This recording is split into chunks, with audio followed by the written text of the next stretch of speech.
नमस्कार, मैं हूं शिवेंद्र द्विवेदी और आप देख रहे हैं विशेष।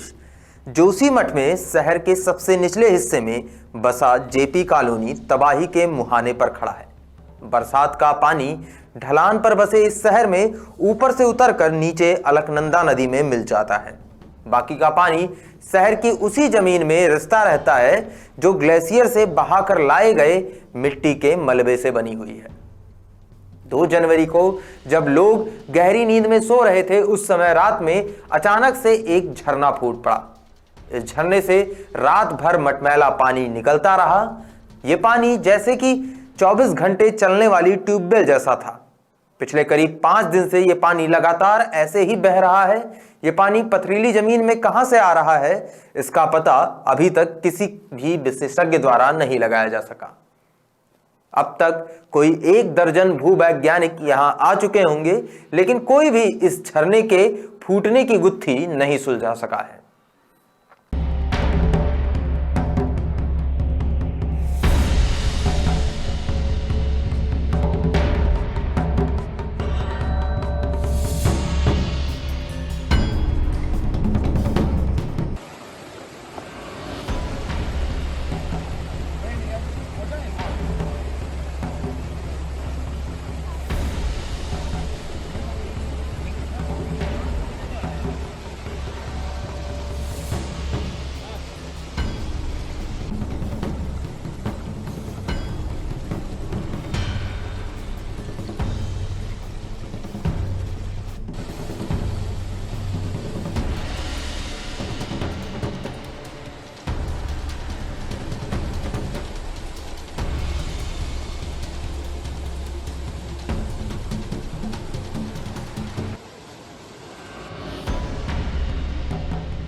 जोशीमठ का भूधसाव और ये भू रिसाव सबसे बड़े पर्यावरणीय अनदेखे का एक परिणाम है।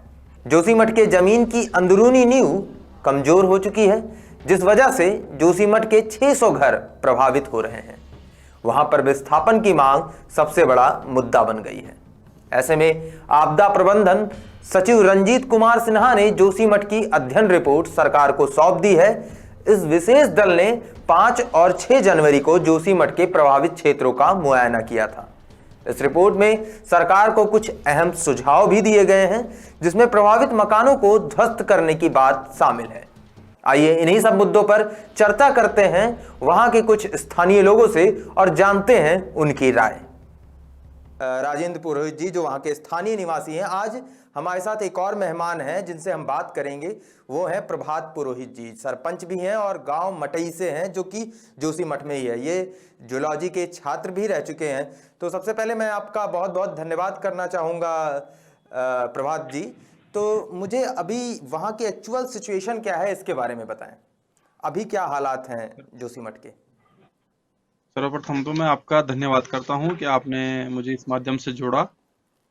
मैं बता दूं कि जो आज की स्थिति जोशीमठ की बनी हुई है, जिसको ज्योतिर्मठ के नाम से भी जाना जाता है, वर्तमान समय में 603 घरों पर दरारें आ चुकी हैं और 44 परिवारों को प्रशासन के द्वारा वहां पे शिफ्ट करा दिया गया है। और पूरी तरह से जो शासन प्रशासन है एक तरीके से वहां पे मुस्तैद है और हर तरफ से अपनी रेकी कर रहा है और देख रहा है कि किस प्रकार से ये जो बड़ी घटना या शंका बनी हुई है, इसको किस प्रकार से टाला जाए या इसको किस प्रकार से इसका वो किया जाए, समाधान किया जाए। तो मैं आपको सबसे पहले बता दूं, वजह से आप तो छात्र भी रह चुके हैं, आप ये बताइए कि आपकी वजह से ये वजहें क्या रही होंगी इन दरारों की? क्या किस वजह से ये दरारें पड़ी? देखो ये तो एक भूवैज्ञानिक घटना है, जिसको पहले भी कई बार भूवैज्ञानिकों ने इस बारे में चर्चा की और इस बारे में बताया कि ये जो जोशीमठ है ये लैंडस्लाइड पर बना हुआ है, भूस्खलन क्षेत्र है और ये पहले बहुत पुराने समय में भूस्खलन होके आया होगा, ऊपर से ग्लेशियर टूट के आया होगा और वहां पे डिपॉजिट हो गया है। उस डिपॉजिट के ऊपर ये शहर बसा हुआ है, तो इसलिए ये इसकी जो नींव है वो मजबूत नहीं है। और नींव के बारे में ही कई वैज्ञानिकों ने बताया है कि केवल जो ऊपर से टूटा हुआ पहाड़ आया और उस पे पूरा जोशीमठ शहर बस गया था। तो मेन घटना यही है कि भूगर्भ का ही इसमें ज्यादा जी, आधार है और इसको ही आधार दर्शकों में मोरेन नाम को लेकर बड़ी उत्सुकता है कि वो जानना चाहते हैं ये मोरेन क्या होता है। जो अभी आपने बताया, क्या यह मोरेन ही है? हाँ, मोराइन मतलब समुद्र से संबंधित ही है। पहले कहते हैं कि जो हिमालय था ये समुद्र था, 33 समुद्र था, और यहाँ पे जब ये टेक्टोनिक एक्टिविटीज हुई तो अपलिफ्ट हुआ और यहाँ पे ये आपका हिमालय की उत्पत्ति हो गई। वो मुझे इस एनटीपीसी के जो वहाँ पे परियोजनाएं चल रही हैं, जो टनल बन रहा है उसको लेकर जो झगड़ा चल रहा है, इसके बारे में क्या अपडेट है? वहाँ पे कैसे लोग प्रतिक्रियाएं दे रहे हैं? क्योंकि हमारे पास जो बाइटें आई हैं, जो लोगों से हमने बात करी, तो उसमें सबसे बड़ा जिम्मेदार वो उस टनल प्रोजेक्ट को बता रहे हैं। हाँ, जो आप एनटीपीसी की बात कर रही है, यहाँ पे 510 मेगावाट का जो ये प्रोजेक्ट चल रहा है, इसमें सबसे लंबी टनल अभी तक 11 किलोमीटर की है, जो बताया जा रहा है आपका धौलीगंगा पर नदी पर बना हुआ है, और वहां से जोशीमठ के नीचे होते हुए सीधे बाहर हेलंग में खुल रहा है।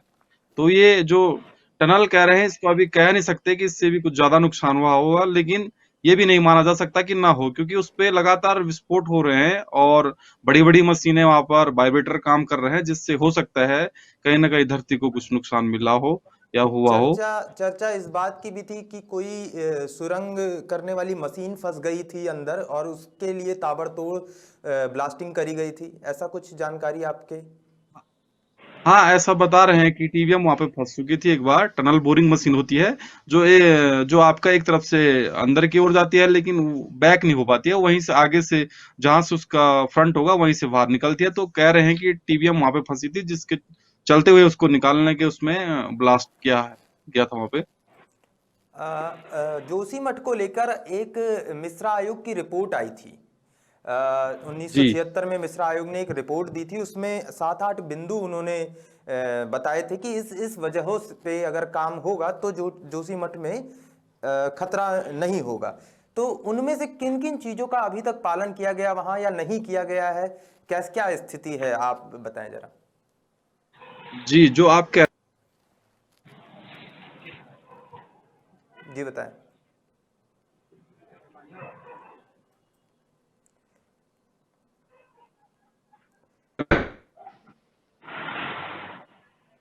एक्चुअल में सर वहां पे जो ड्रेनेज सिस्टम था, ड्रेनेज सिस्टम पे काम होना था, और वहां पे इतना कंस्ट्रक्शन वर्क नहीं होना था, क्योंकि वहां पे पहले से ही इतना लोड है कि आप देखो 5-5 6-6 मंजिलें वहां पे इमारतें हैं और रेस्तरों हैं, होटल्स हैं, कई प्रकार के बने हुए हैं और कंस्ट्रक्शन वर्क हो रहे हैं।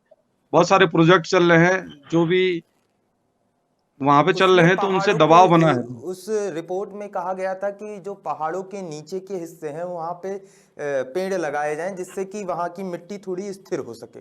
तो क्या ऐसा कुछ हुआ था जी कि नहीं हुआ था, कि केवल कंस्ट्रक्शन के कार्य किए जा रहे थे?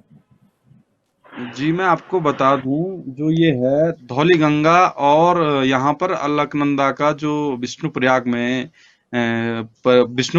जो दोनों नदियां मिलती हैं, उसके बाद वो अलकनंदा फिर आगे जाके जोशीमठ के शहर के नीचे से बिल्कुल जड़ में बह रही है, जिससे वहां पूरा कटाव हो चुका है और ऊपर का मलबा नीचे काट रही है। तो वो उस समय कहा गया था कि यहाँ पे अगर चेक डैम जो बने होंगे पुराने, या वहां पे किसी प्रकार का ऐसा सपोर्टिंग सिस्टम लगाया हो जिससे कि वो ऊपर का जो मलबा है वो नीचे की ओर नदी न काट पाए, लेकिन वो इस प्रकार का कुछ कार्य हुआ नहीं जिससे कि लैंडस्लाइड। जी। नदियों के किनारे पत्थर जमा हो जाते हैं, उन पत्थरों को निकाल कर उनको बेच दिया जाता है या उनकी तस्करी भी होती है। तो क्या इन सब मामलों से भी वहां के पर्यावरण को कुछ खतरा है? नहीं सर, इस प्रकार का तो वहां पे खनन का तो कोई कार्य है नहीं, लेकिन वो तो बहुत डाउन में है। नदी का जो है जो जोशीमठ की हाइट है वो है 6000 फीट पे, और जो नदी बहती है वो 5000 फीट पे बहती है। तो ऐसा तो कोई अंडर कंस्ट्रक्शन नदी के किनारे नहीं किया गया, लेकिन एक आपदा आई थी बीच में, रेणी आपदा, उसके चलते हुए वहां पे बहुत सारा मलबा आया होगा, जिससे कि जो चेक डैम बने हुए थे जोशीमठ शहर के नीचे नदी के बगल में, वो सारे बह चुके होंगे, ऐसा हो सकता है। तो अभी आप प्रशासन से वहां पर किस तरीके की उम्मीद कर रहे हैं कि प्रशासन किस तरीके से लोगों की सहायता करे, कैसे लोगों को वहां पे राहत पहुंचाए? सर मैं तो यही कहना चाहता हूँ कि वहां पे लोगों का विस्थापन हो, क्योंकि अब जब देखो इतने बड़े क्रैक्स आने बैठ गए हैं, तो कहीं ना कहीं बड़े खतरे की आशंका बनी हुई है। बड़ा खतरा हो सकता है, क्योंकि अगर छोटा सा भी कोई मूवमेंट होता है, टेक्टोनिक एक्टिविटीज होती है या भूकंप आता है, तो सारा हिल चुका है और पूरा शहर तबाह हो सकता है, ऐसा हमको भी लगता है। और कई भूगर्भ शास्त्री भी इस चीज को कह चुके हैं कि अब केवल एक ही है कि वहां से आप लोग केवल विस्थापन कर सकते हैं, उन लोगों को माइग्रेट कर सकते हैं और दूसरी जगह उनको जमीन या जो घर दे सकते हैं। मैं राजेंद्र जी के पास आना चाहूँगा। राजेंद्र जी, आप ये बताएं कि जैसे वहाँ पे आप तो रहते हैं, आप तो जब ठंड बढ़ जाती है बद्रीनाथ में तो आप नीचे की तरफ आ जाते हैं, तो आप लोगों को किस जी तरीके से सर। वहाँ पे अभी मुश्किलों का सामना करना पड़ रहा है और कैसे कैसे आप इन सारी चीज़ों को कर रहे हैं? यात्री कितने आते हैं बद्रीनाथ में? अभी यात्रा अभी तो नहीं हो रही है, लेकिन फिर भी वो किस तरीके से मैनेज कर रहे हैं आप? सर 6 महीने के लिए जो भी यात्रा है ओली की है, चाहे ज्योतिर्मठ की हो, तो आजकल ये जब यहाँ बर्फ पड़ती है ओली में तो काफ़ी इंटरनेशनल गेम भी होते हैं ऊपर ओली में, तो उस पर सारी रोक लगा दी गई है शासन प्रशासन द्वारा। तो यहाँ अभी ज्योतिर्मठ में होटलों में बिल्कुल यात्रियों के ठहरने के लिए मनाही है। यात्रा पर रोक लगा दी गई है, कोई आदमी यहाँ जोशीमठ में नहीं आ रहा है आजकल। जी, प्रशासन की तरफ से आप लोगों को भी कोई सहायता दी गई है कि नहीं, जिनका कारोबार ठप हुआ है या जी जिनकी वहाँ प्रशासन पे? नहीं, अभी कारोबारियों को तो कुछ नहीं, पर जो प्रभावित लोग हैं हम लोगों को 4,000 रुपये प्रति महीना माननीय मुख्यमंत्री पुष्कर धामी की ओर से कल जो उन्होंने दौरा किया था उसके बाद 4,000 रुपये परिवार को और स्वास्थ्य सुविधाएं और ये खाद्यान्न प्रदान किया गया है कल। लगता है राजेंद्र जी से हमारा संपर्क टूट गया है। चलिए कोई बात नहीं, आप सभी का बहुत बहुत धन्यवाद। इस कार्यक्रम में आए हुए सभी मेहमानों का बहुत बहुत धन्यवाद। जैसा कि आप लोगों ने देखा और सुना और जाना कि कई सारे आयोगों की अनदेखी के कारण, कई सारे आयोगों की रिपोर्टों के अनदेखी के कारण ऐसी स्थिति आज जोशीमठ की हो चुकी है। आज प्रधानमंत्री नरेंद्र मोदी ने मुख्यमंत्री पुष्कर धामी से भी फोन पर बातचीत की। इस दौरान प्रधानमंत्री ने वहां रहने वाले लोगों की सुरक्षा और पुनर्वास के लिए उठाए गए कदमों के बारे में जानकारी भी ली। बातचीत में आगे प्रधानमंत्री ने जोशीमठ को बचाने के लिए हर संभव सहायता देने का आश्वासन भी दिया।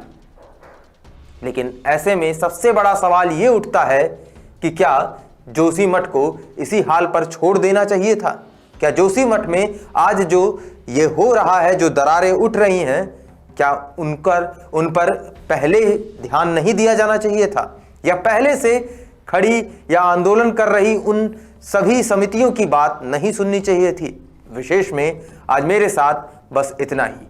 जुड़े रहिए, बने रहिए हमारे साथ। दीजिए मुझे अभी इजाजत। मिलता हूं आपसे अगले किसी और अपडेट के साथ। तब तक के लिए अगर आपने चैनल को सब्सक्राइब नहीं किया है तो चैनल को सब्सक्राइब कर लें, साथ में बेल आइकन भी प्रेस कर दें, जिससे कि आने वाली वीडियोस की नोटिफिकेशन आप सभी को मिलती रहे। मुझे दीजिए इजाजत। जय हिंद।